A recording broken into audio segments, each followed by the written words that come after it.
Pinarangalan po ng lokal na pamahalaan naman ng Dagupan ng mga nanalo sa division-wide gulayan sa paaralan program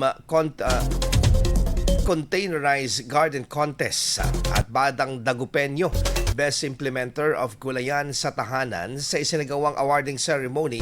Matapos ang flag raising ceremony sa City Plaza nitong Lunes, tumanggap ng cash prizes at pagkilala ang mga nagwaging paaralan at mag-aral bilang bahagi ng pagsusulong ng urban gardening at food stability sa mga paaralan at tahanan sa lungsod.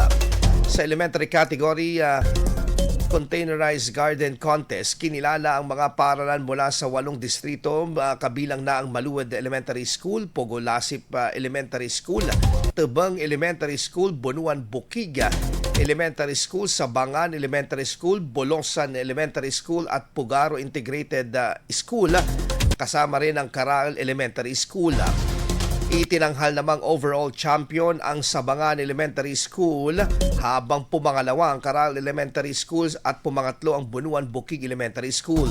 Sa secondary category, nanguna naman ang Judge Jose de Venecia Senior Technical Vocational Secondary School na sinundan ng Bunuan Bukig National High School at Caral National High School. Samantala, kinilala rin ang ilang mga mag-aaral sa elementary at secondary level bilang pinakamahusay na implementers ng gulayan sa tahanan dahil sa kanilang aktibong pakikilahok sa pagtatanim ng gulay sa kanilang mga tahanan. Layunin ng programa na hikayatin pang mga mag-aaral at pamilya na magkaroon ng sariling taniman bilang suporta sa seguridad sa pagkain at mas malusog na pamumuhay.